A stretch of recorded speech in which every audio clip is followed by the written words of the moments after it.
Well, good morning and welcome to the all-night show where we get down into the nitty-gritty of this itty-bitty thing we call life. It's a beautiful morning, January the 11th, 2022. What are we going to talk about today? First off, with some logistics, get these out the way. I need to give a big shout out to everyone who has continued to send me kind words of encouragement over the past week or so, letting me know that I should go for it and that there's no reason why I should not be successful. And most of all, I need to give a big shout out to my wife, the super trooper, the rock, the one that holds me together whenever I'm questioning myself, whenever I have fears, uncertainties of the future. She's the one that's always there for me. She asks the tough questions. Sometimes it hurts for her to ask those questions, but I know that it's beneficial in the long run, because if she doesn't ask them, no one will. And a lot of times it really makes me think about what I need to do in the right perspective. And give a shout out to her. She's been amazing over the past year or two. As y'all know, we just had another child. And the way that she takes care of the kids, we do an unorthodox way of raising our kids. They don't go to public school, we homeschool. Some might say that that's antisocial, but we don't believe so. We believe that you should want to teach your kids your values, the way that you see the world, and how they should participate in the world, not send them off and allow somebody, a state actor, to do that for your kids. So she has done an amazing job being at home now with 3 kids, getting up, taking care of the baby. She, as y'all might know, we just had the Rona hit, and she was the one who contracted it and had the symptoms. Our 2 youngest may have had it. They didn't test positive. They had some stomach issues. My baby, he had some a croup cough and a little bit of congestion. But Raven, she had no other symptoms other than stomach issues. So Tori, she had it really rough. Got into her lungs a little bit, but we started taking the vitamin regimen. Was supplementing with zinc, vitamin D, K2. Oh man, been so many. Super C, Q-Certain for the zinc. We also started taking Pepsid for the inflammation in her lungs. And dang it, I know I'm missing something. One of the supplements that I'm not thinking of at the moment. But we also got our hands on some human ivermectin stuff that was actually wrote for humans. That's what it was designed for originally. It was not a horse dewormer. It was actually designed to combat illnesses in humans. Man won a Nobel Peace Prize for the discovery. But we started taking that I guess it would be, I've been on my supplements since March of 2020, and haven't stopped taking my vitamin D, K2, Q-Certain, zinc. I would maybe not take Q-Certain zinc every day, but at least a couple times a week. And I really haven't had any kind of sickness other than a small respiratory infection a couple of months back. And one other thing about taking these vitamins, it also definitely shortens the length of your illness. It may not completely prevent you from getting it, but it helps you whoop its butt, right out of the gate. And she started taking them on Wednesday, I think it was. I said Thursday, but I'm pretty sure it was Wednesday. And by Friday, Saturday, she was actually starting to feel better. Well, being the stubborn lady that she is, she stopped taking her some of her medicine, in particular the ivermectin. She was still questionable on if it was actually doing anything, and she started getting worse again. So she got back on it and haven't stopped taking it since. And this morning she still had a little bit of crud sound to her. You can hear it in her a little bit still, but she's getting up. She's feeling a lot better than what she was, let's say, a week ago. Tomorrow was the worst day that she had. Her main symptoms, whenever she had them big time, were body aches. She said they were excruciating, nothing she's ever felt before. She ran a pretty high fever for about 8 hours, and then she developed that nasty deep cough and sore throat. She did mention a couple times though that she had swine flu back whatever year that was, 2006, 7, somewhere in there, and she said that the Rona didn't have nothing on the swine flu. So yeah, it's kind of what we've been hearing, especially with the new variant, is that it's pretty mild for our age group, and not a whole lot to worry about there. So we're starting to feel better. We did take the baby, had to get him a breathing treatment and a little steroid because it sounded like he was having trouble, especially while eating, taking his breaths.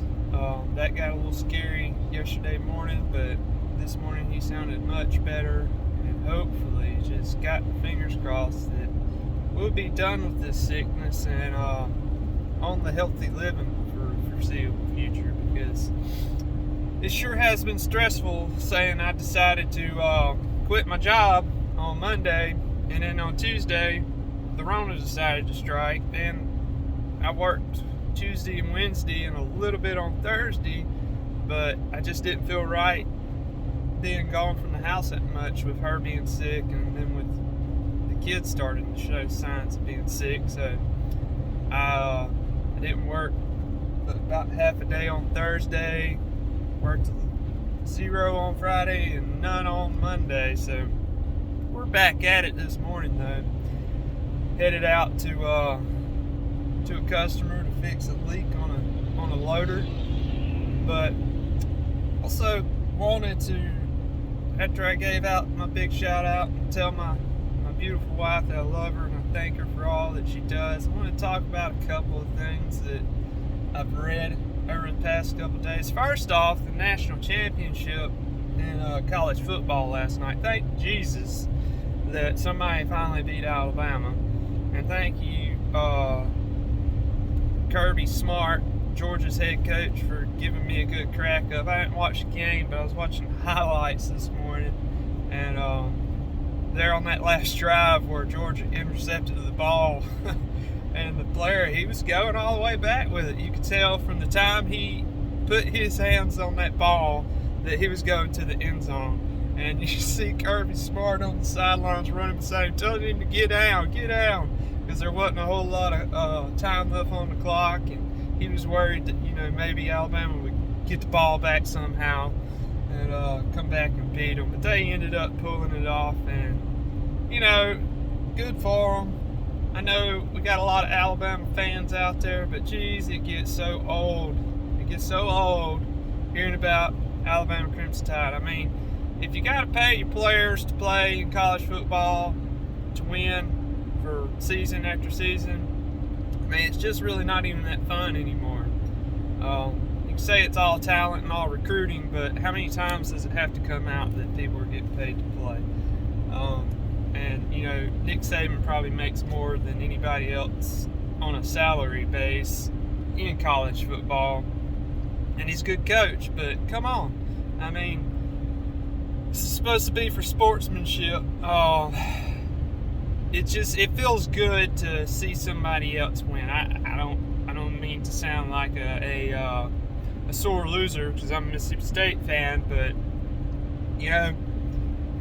it's almost like you're playing an NFL team sometimes. It gets a little old. So it was good to see Alabama get their butts whooped last night by Georgia, and it was really kept up with Georgia this year. They were a very good team, and they've had shots in the past, and they always end up throwing that chance away. So it was cool to see them get that national championship. But on to bigger and better things. Have you heard that the naysayers out there since the start of the pandemic, the people who've been calling for censorship, they've been calling for people to be deplatformed, and they've even, some of them say that we need to be put on a list, and I guess since like Guantanamo Bay or something for, so-called conspiracy, or just basically questioning their narrative. Have you heard that some of them, like Sir Fraudzzi, Dr. Anthony Fauci, have you heard that they're actually starting to come out now, 2 years, a little over 2 years, well, right at 2 years since the start of this thing, they're actually starting to come out and admit to some of the bullcrap they've been saying is not true. They're actually starting to say that, hey, yeah, those numbers, I know we keep saying that we got to push the vaccine, we got to, because there's so many children dying now that we got to hurry up and get children under 5 vaccinated. There's just so many kids dying right now with this new Omicron variant. And when actually, in all honesty, when you go look at their own data, it's just not the case. There's not a lot of children dying. There never has been a lot of children dying. There have been children that have died, but those children have had some form of severe comorbidity involved with their illness. And so I read an article last night where I think he was Anthony Fauci went on CNN, one of them, and basically was asked about the reporting of children's numbers, and he actually come out, and I don't remember exact quote, but he basically come out and said, yes, the numbers are inflated, not in just children, but in COVID in general. So, as a lot of us know, basically you can't go to the hospital without getting tested for COVID. Whether you're there because you have a stop sign stuck through your neck, or, whether your big toe is cut off, or you might actually have some kind of sickness, you're getting tested for COVID.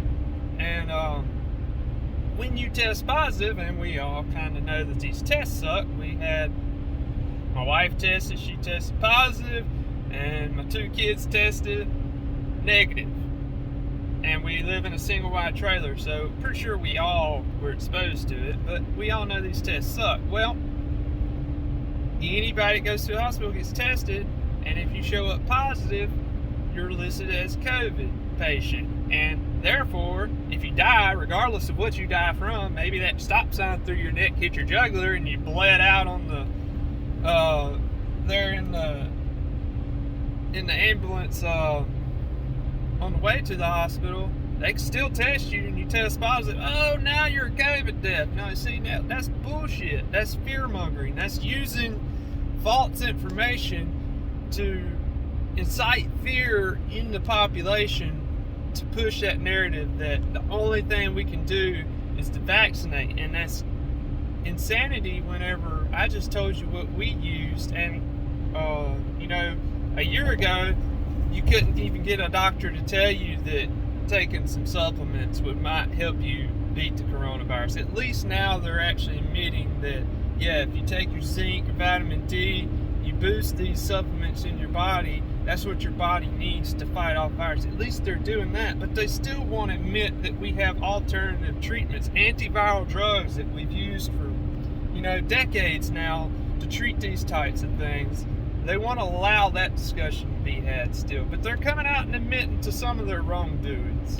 At least there's some of that coming to light now. They're starting to,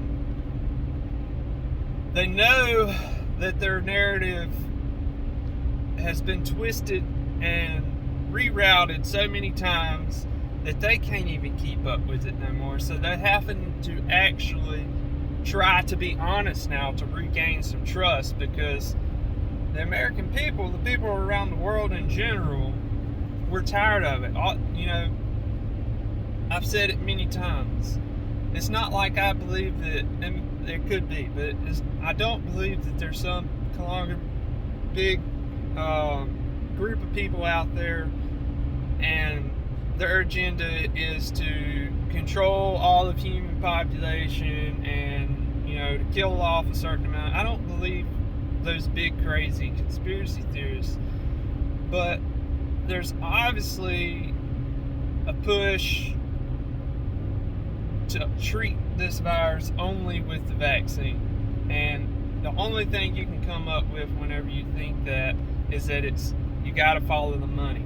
And like I said, I believe in honesty, and I believe that if we use honesty up front, no matter how hard it might be to be honest up front, in the long run it's better, and especially if you're in a leadership position.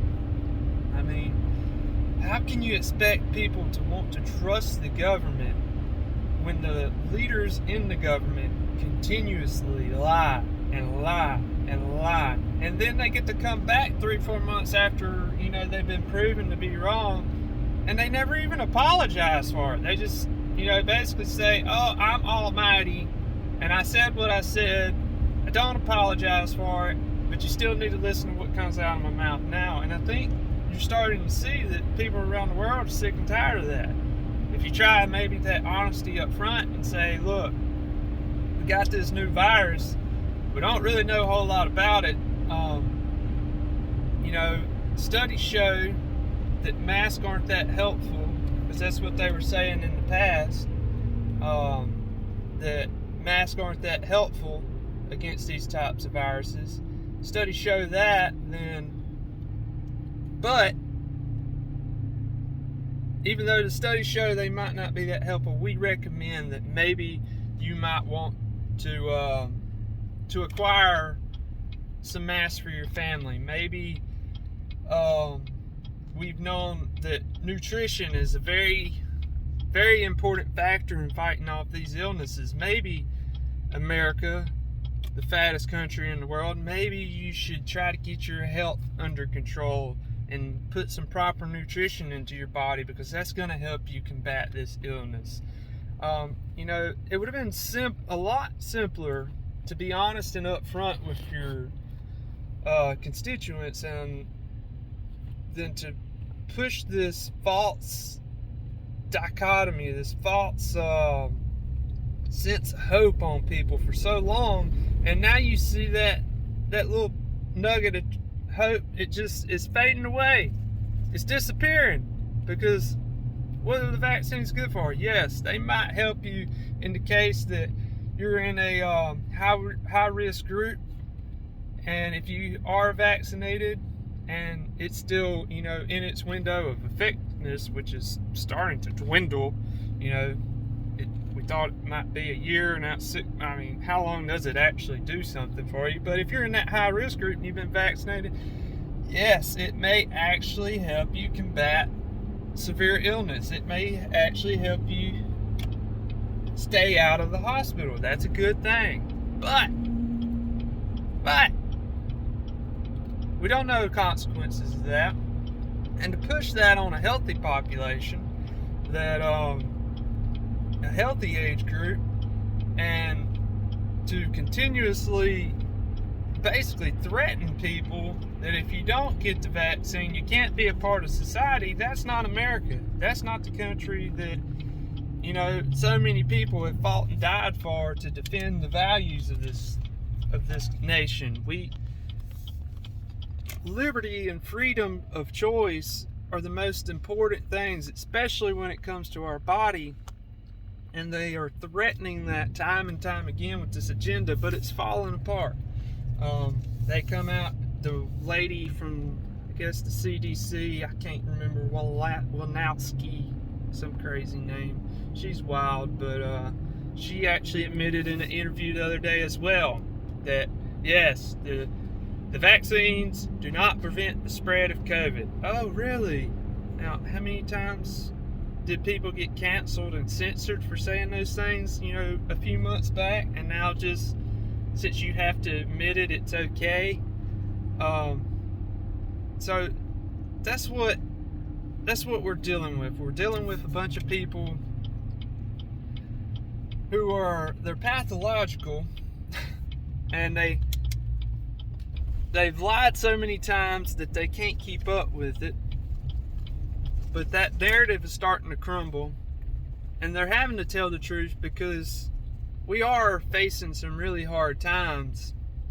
And the only way that we're going to get through these hard times and come out on the other side a bigger, better country, a bigger, better group of people, is if we stop fighting one another, stop listening to the people who tell us all these things over and over again, and then decide to, change their mind every 15 minutes on what you should and shouldn't do, just to see how, it's kind of like a game of Simon Says, just see how many people go along with it.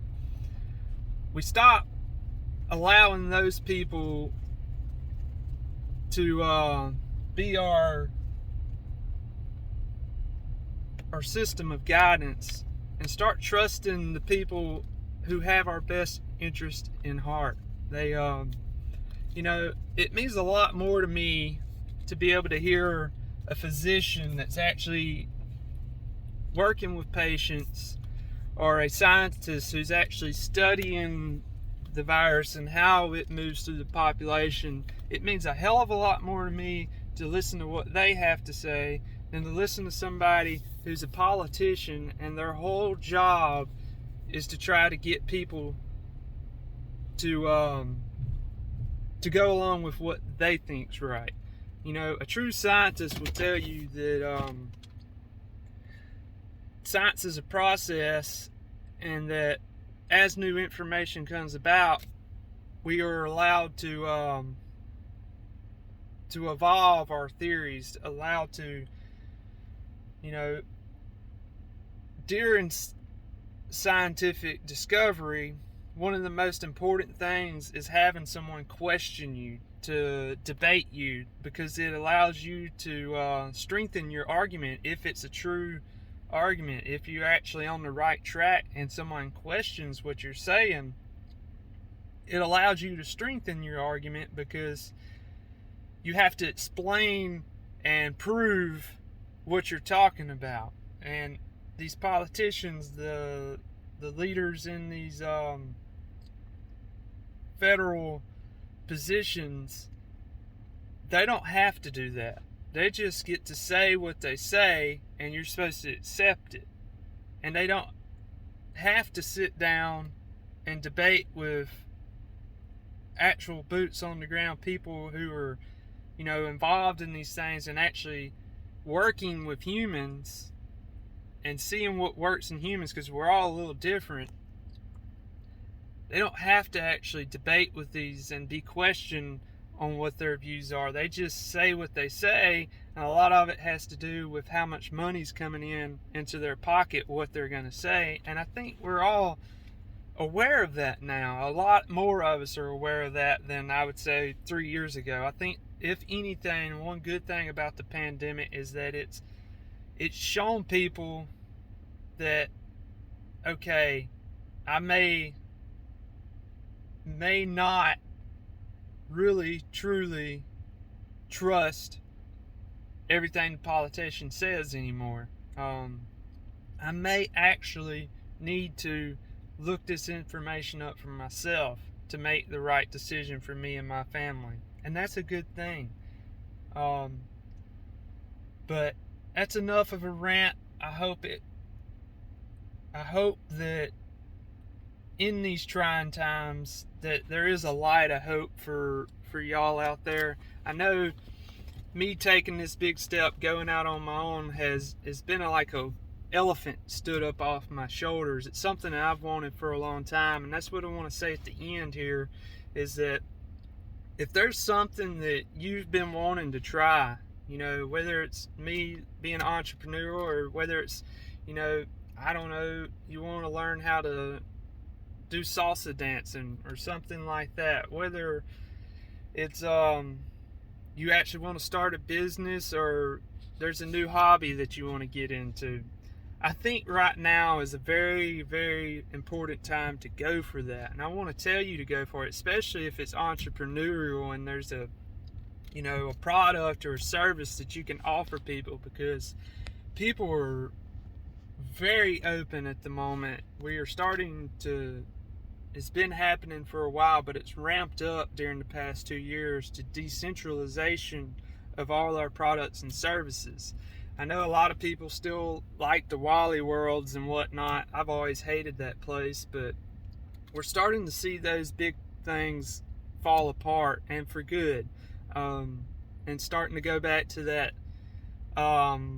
more personal, know your customer, know your provider service, where you're actually building relationships in real life. And I think we need that. And I want to tell you that if you do have something in mind and you're able to go for it right now in these hard times, and like I've said before, I think we have harder times on our horizon, but if you're able to make it work now and come out on the other side when we go back into our good times, because we will, this is a cycle, it always is. I mean, in the rare case that an asteroid might destroy us all, but we can't think about that. We can't try to plan around those things because we have no control over those things. But the good times will come back. It's a cycle, back and forth. It's how it's always worked. I don't know when the good times are coming back. It doesn't look like in the next couple of years in my eyes, but I'm no guru. It's just what I observe. Excuse me. But if you can make it work right now, make a business work, when those good times come back, I mean, you're golden. You really have nothing to worry about, because you did the work, you put in the effort, you made it happen whenever everyone said that you couldn't, whenever thousands upon thousands of business went away in the past 2 years. You've created one and made it successful.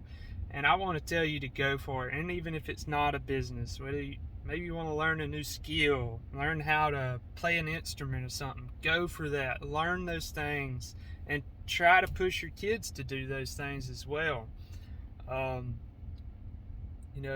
We're in a very weird time with all the screens and whatnot, but I believe that we got to get back to those real relationships, forming those, whether it's actual virtual like this or in person, forming those communities that's going to help us through these hard times.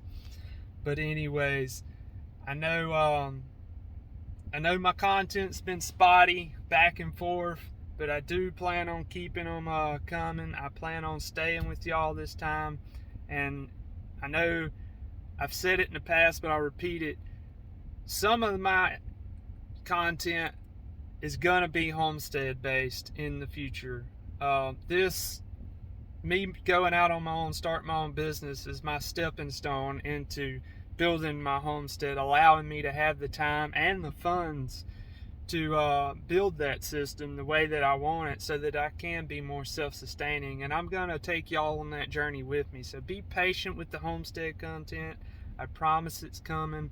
And these videos like this I make, hopefully there's somebody out there that gets something out of it. But for the most part, I make these videos as some type of journal, a vlog, because I've said before, how precious it would be for me to be able to go back and hear the words of my great-grandfather, or my ancestors who fought through the revolution, who fought through the Civil War. If I could sit down and just hear their thoughts on the times, because we're going through some of those same crazy times right now. I mean, the Vice President just said that the January 6th anniversary should be remembered as the same as 9/11 and Pearl Harbor. I mean, come on, that's wild. We're being we're being led astray in a lot of ways, but we're also building some very beautiful things. And I'm trying to document this, so maybe, like I said, there's somebody that gets something out of it, but just so there's a small percentage that one of my descendants may want to hear what one of their ancestors had to say about hard times. They can find that and actually see me talking and listen to my words and hear my thoughts on the situation, because I think that's really important. I think we've lost a lot of that in this country, and those values, knowing who you are and where you come from, I believe really influence what we can be in life. And a lot of us don't have that. We've lost our ancestry. We've lost those family stories over time, and it's supposedly been replaced by all this new consumer products. I gotta work to get the next new thing, and that's what our lineage is supposed to be about. We judge each other by what we have and how much we make, rather than who we are and what we've done for the world. But that's what these are about, and I plan to be more consistent. Tuesday, Thursday, and Sunday, I plan to be more consistent. We were just sick, so I didn't get any new content out on Thursday and Sunday of last week, but I'm coming back at y'all, so y'all like it. Y'all subscribe to the channel. And remember, we are nature. And love is the answer. That's the only thing I got to say. Love is the answer. Y'all take care. Have a great day. See y'all next time.